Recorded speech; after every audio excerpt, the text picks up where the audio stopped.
Hello दोस्तों, स्वागत है आपका इस लेक्चर में जिसमें हम लोग देखने जा रहे हैं रूसो के सोशल कॉन्ट्रैक्ट को। तो चलिए शुरू करते हैं। जो भी सोशल कॉन्ट्रैक्ट से रिलेटेड फिलोसफर है तो वो सोशल कॉन्ट्रैक्ट में बताते क्या है।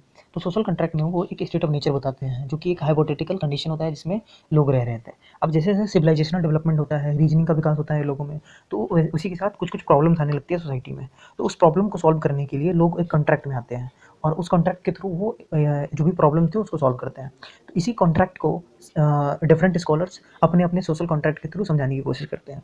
तो तो इसका मेन एम क्या है, कैसे स्टेट फॉर्मेशन हुआ है, कैसे स्टेट फॉर्म में आया है, उसको बताना। ठीक है, तो चलिए शुरू करते हैं रूसो के सोशल कॉन्ट्रैक्ट को। तो सबसे पहले तो रूसो रूसो पूछते हैं कि फ्रीडम क्या है। तो फ्रीडम क्या है अकॉर्डिंग टू रूसो, जो अगर कोई कुछ करना चाहता है, अगर वो चीज़ वो फ्रीली कर पा रहा है, आसानी से कर पा रहा है, ठीक है, तो उसको हम लोग फ्रीडम बोलेंगे। ठीक है, तो to act according to one's true nature, उसी को हम लोग फ्रीडम बोलेंगे। अब ट्रू नेचर क्या है, तो जो स्टेट ऑफ नेचर था उसमें जो मैन थे उसके पास प्राइमरली दो नेचर उसका था। ठीक है, जैसे हो गया, एक था सेल्फ लव, दूसरा था सिंपैथी। सिंपैथी दूसरों के लिए था और सेल्फ लव अपना था उसका, और ये दोनों बैलेंस्ड थे। ठीक है, सेल्फ लव और सिंपैथी दोनों बैलेंस्ड थे। तो ये अगर बैलेंस्ड रहेगा तो स्टेट ऑफ नेचर कैसा था, स्टेट ऑफ ब्लिस था, कंप्लीट हैप्पीनेस वहाँ पे प्रिवेल कर रहा था। लेकिन ये डिटेरियोरेट कर जाता है, ठीक है, हैप्पीनेस खत्म हो जाती है।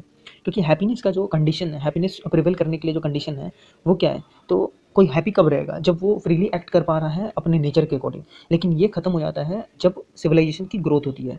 जब सिविलाइजेशन का ग्रोथ होगा तो लोगों में रीजनिंग डेवलप करेगी, और जैसे जैसे लोग मैन जैसे जैसे रैशनल होते जाते हैं वैसे ही उनका हैप्पीनेस कम होते जाएगा। ठीक है, अब रैशनल मैन को कैसे डिफाइन किया जा सकता है, तो ऐसा आदमी जो अपने इंटरेस्ट को मैक्सिमाइज करना चाहता हो, अपने प्रॉफिट को मैक्सिमाइज करना जानता हो, उसको हम लोग क्या बोलेंगे, रैशनल मैन बोलेंगे। देखो यहाँ पे जो स्टेट ऑफ नेचर था,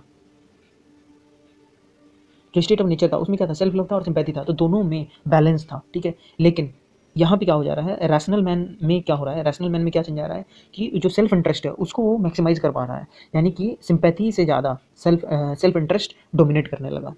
तो यहाँ से प्रॉब्लम की शुरुआत होती है, यहाँ से हैप्पीनेस चला गया लोगों में।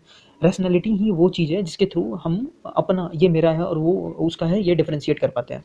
तो रूसो बोलते हैं कि मैन जो नोबल सैवेज था वो डिप्राइव्ड मैन हो जाता है जैसे ही उसमें रीजनिंग का विकास होता है। तो इस कंडीशन को सॉल्व करने के लिए, इस प्रॉब्लम से निकलने के लिए, ताकि लोग फिर से उस ट्रू हैप्पीनेस को, रियल फ्रीडम को एंजॉय कर पाए, निकलने के लिए क्या क्या सॉल्यूशंस अवेलेबल हैं। तो दो सॉल्यूशंस हैं। एक एक सॉल्यूशन है कि हम फिर से उसी स्टेट में चले जाएं, स्टेट ऑफ नेचर के उसी स्टेट में चले जाएं, लेकिन ये फीजिबल नहीं है। दूसरा सॉल्यूशन है कि सभी मिलकर एक कॉन्ट्रैक्ट बनाएं और उस कॉन्ट्रैक्ट के थ्रू ट्रू हैप्पीनेस को रीस्टोर करने की, स्टेट ऑफ नेचर को रीस्टोर करने की कोशिश की जाए। अब यहीं से कंसेप्ट आता है जनरल विल का, जिसको हम लोग पॉपुलर सॉवरेनिटी भी बोल सकते हैं, और यहीं से डायरेक्ट डेमोक्रेसी का भी कंसेप्ट आता है। ठीक है, तो अब जनरल विल क्या है, तो देखो, विल दो तरह की होती है, एक रियल विल होता है, दूसरा एक्चुअल विल होता है। तो जो रियल विल है वही होता है ओरिजिनल विल, और ये अच्छा होता है, इसेंशियली गुड होता है। लेकिन जो एक्चुअल विल है वो सोसाइटी के नॉर्म्स या फिर ट्रेडिशंस, इन सब चीज़ों से इन्फ्लुएंस्ड होते हैं। तो जनरल विल क्या है, तो जो रियल विल है उसके सम को, सभी लोगों के रियल विल के सम को ही हम लोग क्या बोल रहे हैं, जनरल विल बोल रहे हैं। तो ये अच्छा होगा, हमेशा अच्छा होगा। क्यों अच्छा होगा, क्योंकि ये सम है सभी के गुड विल का। ठीक है, जनरल विल कैसा होगा, तो इंडिविजुअल होगा, कलेक्टिव होगा, हमेशा सही होगा जनरल विल। जनरल गुड चाहता है जनरल विल। ठीक है, कोई इसका अपोज नहीं कर सकता है। और अगर हम फ्री होना चाहते हैं, ठीक है, तो हमें जनरल विल को फॉलो करना पड़ेगा।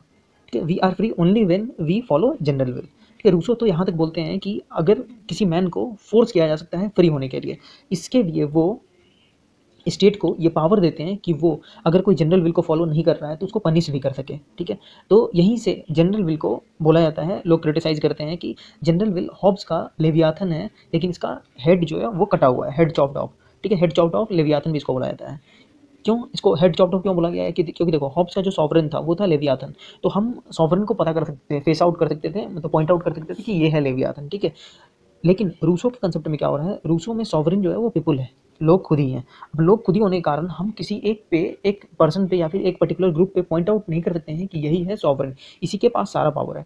तो लेवियाथन जैसा सारा पावर है तो लोगों के पास, लेकिन उसका किसी कोई एक फेस नहीं है, इसीलिए इसको हेड चॉप्ड ऑफ बोला गया है। ठीक है, जनरल विल के अगेंस्ट लोगों के पास कोई राइट नहीं है, इसीलिए इसको टोटलिटेरियन भी बोला गया है।